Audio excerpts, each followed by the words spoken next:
뉴스는 전달로만 끝나지 않습니다. 뉴스를 본 시청자의 생각이 더해질 때 비로소 완성되는데요. YTN을 향한 시청자의 목소리를 듣고 YTN이 답하는 시청자 톡톡 Y 시간입니다. 오늘은 어떤 의견이 들어왔을까요? 지금 바로 확인해 보시죠. 안녕하세요, 황지연입니다. 뉴스를 봐도 풀리지 않는 궁금증, 이번 주도 있으셨나요? 오늘도 제가 속 시원하게 풀어드리겠습니다. 그럼 시청자 톡톡 Y 첫 번째 보도부터 살펴볼까요? 당정은 경제형별 관련 330여 개 규정을 정비하는 내용의 2차 경제형벌 합리화 방안을 발표했습니다. 관심을 모은 공정거래법상 시장 지배적 지위 남용 행위의 경우 주요국에 비해 과징금 부과 수준이 낮았는데 정률 과징금 한도를 현행 관련 매출액의 6%에서 20%로 대폭 상향합니다. 담합 등 부당 공동행위나 불공정 거래 행위에 대해서도 과징금 한도를 현행 관련 매출액의 20%에서 30%로 상향합니다. 공정거래위원회가 형벌 대신에 과징금 중심 제재로 전환한다는 내용인데요. 여기서 기업끼리의 담합 행위에 대한 처벌 조항을 설명해 주었는데 해외 사례를 들어 우리나라 상황과 비교 분석해준다면 더 쉽게 보도를 이해했을 거라는 시청자 의견이 있었습니다. 그렇다면 기업 담합 행위에 대해 우리나라와 해외 처벌 수준이 어떻게 다른지 살펴볼까요?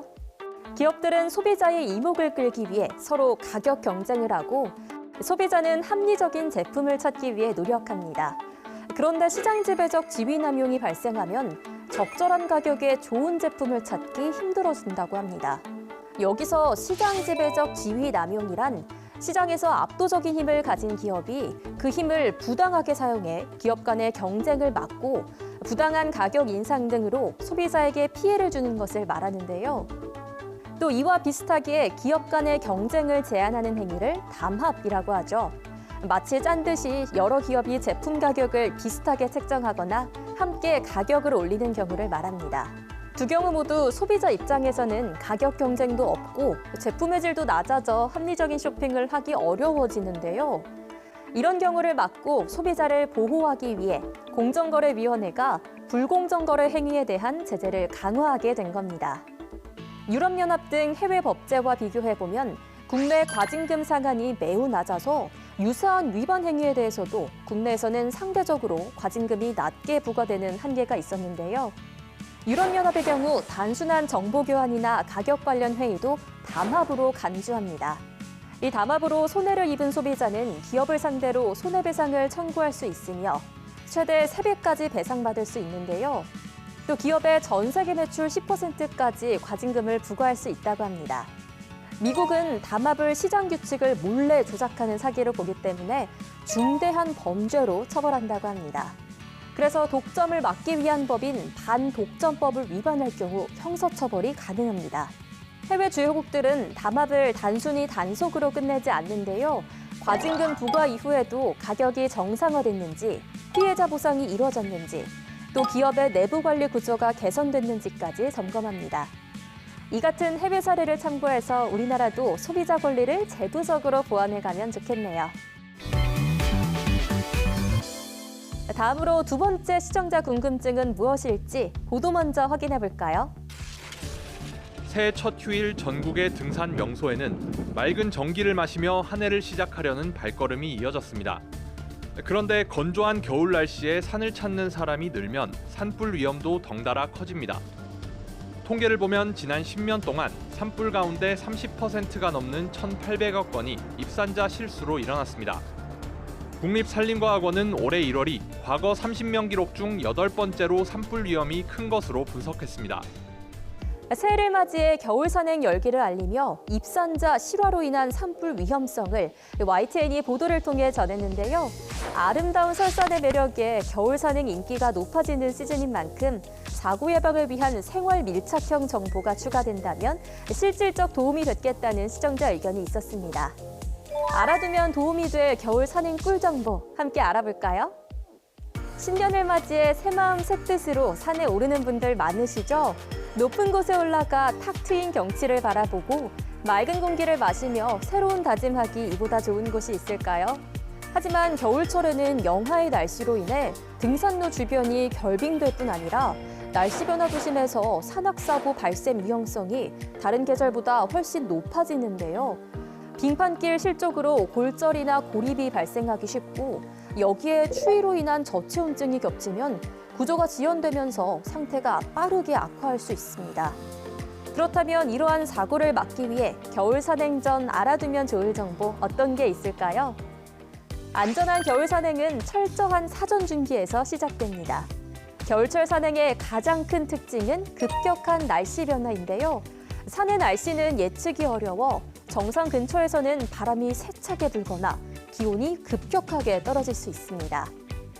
산행 전에 반드시 기상 예보를 확인하고 등산 전에는 최소한 15분 이상 발목, 무릎, 허리를 중심으로 꾸준한 스트레칭을 통해 경직된 근육을 이완하고 체온을 충분히 높여야 하는데요. 복장은 얇은 옷을 여러 겹 입어서 체온 조절을 가능하게 하고 미끄럼 방지 장비를 갖춰야 합니다. 특히 일몰 시간을 미리 확인하는 것이 중요한데요. 겨울산은 오후 4시 이후 급격하게 어두워지기 때문에 전체 산행 시간은 평소보다 약 1.5배 여유를 두고 계획해야 합니다. 하산은 해가 지기 전에 시작하는 게 안전합니다. 겨울 산행을 계획하고 계신다면 오늘 정보 잊지 말고 참고해 보시길 바랍니다. 오늘 마지막 주제에 대한 시청자 의견 이어서 확인해 볼까요? 국토부는 최근 국가스마트도시위원회를 열어 스마트 도시 서비스 2건에 규제 샌드박스 특례를 부여했다고 밝혔습니다. 현행법상 생활형 숙박시설의 경우 객실 30개 이상인 경우에만 숙박업 신고가 가능합니다. 소규모로 객실을 소유했을 경우 숙박업을 영업하면 미신고 불법 영업으로 처벌받았지만 정부는 이들에게도 합법적 운영 기회를 제공할 수 있도록 했습니다. 그동안 소규모로 객실을 소유하고 숙박업을 하면 미신고 불법 영업으로 처벌받았는데 앞으로 정부가 규제를 풀어준다는 내용을 전했습니다. 그런데 규제를 풀어준 배경 설명이 없어 관련한 내용을 덧붙여주면 좋겠다는 시청자 의견이 있어 가지고 와봤는데요. 그렇다면 규제를 풀게 된 특례의 배경은 무엇인지 알아볼까요? 여행을 하거나 볼 일이 있어 다른 지역을 방문할 때 어떤 유형의 숙소를 이용하시나요? 용도에 따라 호텔을 이용하기도 하고 또 장기적으로 머무는 경우에는 생활 숙박시설을 이용하기도 할 텐데요. 여기서 생활 숙박시설이란 호텔과 달리 취사시설을 포함하는 숙박시설의 한 종류를 말합니다. 생활 숙박시설은 2012년 외국 관광객의 장기 체류 수요 확대에 맞춰 전격 도입됐는데요. 하지만 부동산 가격이 오르며 일부에서는 이러한 공간을 편법으로 집처럼 사용하기 시작했고 정부는 이런 불법 사용을 막기 위해 관리와 단속을 한층 강화해 왔는데요. 정부는 이후 오피스텔로 용도 변경을 하거나 숙박업 신고를 하도록 조치를 했고 이를 이행하지 않을 경우에 건축물 공시가격의 10%에 달하는 이행 강제금 부과도 추진했습니다. 지난해 이행 강제금 유예 조치가 종료됐지만 여전히 전국에 3만 실가량이 미신고 생활 숙박시설로 남아있는 상황이라고 합니다. 이런 가운데 정부가 오피스텔로 용도 변경이 어렵거나 숙박업 신고 요건을 갖추지 못한 생활 숙박시설 소유주 가운데 일부를 대상으로 규제 특례를 부여할 계획인데요. 현행 공중위생관리법상 생활 숙박시설은 객실 30개 이상을 보유한 경우에만 숙박업 신고가 가능합니다.